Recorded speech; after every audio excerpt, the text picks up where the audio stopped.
Caroline Maguire here, and I wanted to do a little video about emotions and bombardment and social skills, because this is something that a lot of folks struggle with of any age. So there are a lot of lessons in Why Will No One Play With Me that can help you or your child or teen build this emotional regulation muscle.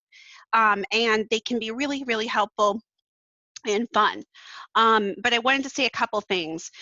For many people with high anxiety or where situations have just not gone great in the past, as they enter a social situation, their anxiety becomes heightened, and they really are bombarded by stimuli and bombarded by their own inner emotional life, which floods them. And so it's really important for some people as their very first step in developing social skills before they go into any of the other skill building, to manage this emotional regulation situation, right? So our brains are ancient systems, and it is sort of akin to a car alarm, right? If you bump the car alarm is going to go off faster and more quickly, and it's more sensitive. So the more anxiety that you have, the more your body goes into that stress response more easily. And our bodies are ancient systems, and they were designed so that if you had a saber-toothed tiger bearing down on you, you would go into fight, flight, or freeze. And so those alarm systems are still there. And what happens is when we get an emotional flooding, something provokes our anxiety, it's going to create that fight, flight, and freeze response.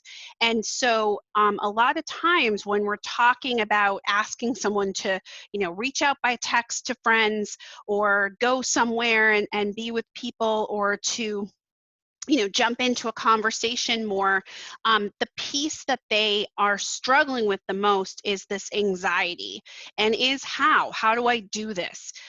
So one of the things that Why Will No One Play With Me talks about a lot are these open-ended questions that parents and anyone can use to communicate more, to figure out what's going on for that person and what is happening for them.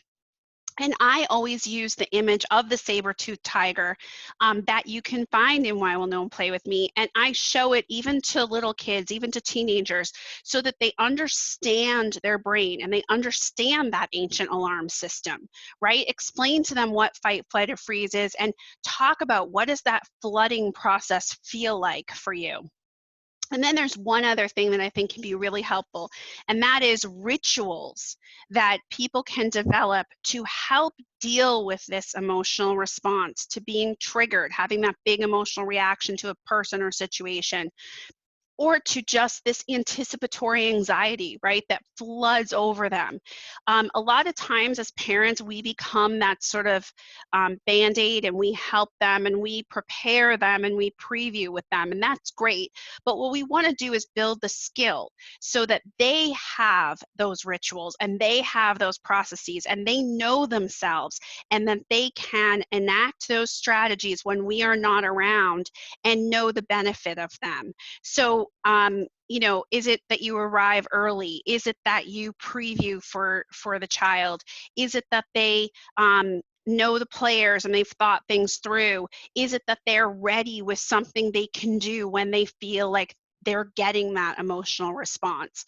But to have them be part of this collaboration process, there's no problem in saying, even to a young child, I notice you have you have some struggles with this. I notice you get stuck. This isn't judgment.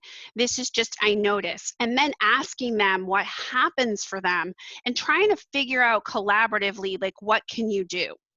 And there's two more things that I want to share. A lot of kids or adults who ruminate and think about the same thought over and over again, or go to the negative, couple words that they can say to themselves. What is the evidence, right? Like, what is the evidence that this girl looking at me cross-eyed means that something's going on? What is the evidence that I'm reading this situation and there's something going on, and that's going to trigger their rumination, right? Because they get triggered by these inner thoughts that something they've done is really affecting other people, or that they've done something wrong, and they often, see the whole situation negatively because of these worries. And then what else could it mean, right? If someone doesn't text you back, what else could it mean? It could be that, something happened between you, but it could also have nothing to do with you, and it could be something that is really about them.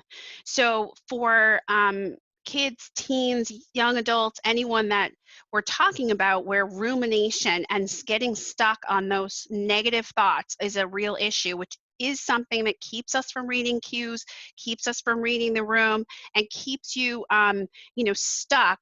There are a number of exercises in Why Will No One Play With Me, including sticky brain and all of the emotional regulation exercises that can help. And then there's 2 phrases to remember. What else could it mean? And what is the evidence? And usually there is no evidence, and there are a million things that it could mean. And that can be a way that in the moment people can get unstuck. And the other is a pattern interrupt. Your gear shift, your cingulate gyrus, the gear shift of the brain is getting stuck. And so it is something that is you're not going to think your way out of it. And so to teach children and give them the understanding that because your gear shift and your brain gets stuck, what can we do as a pattern interrupt to get you away from the situation to end the rumination? I hope this helps.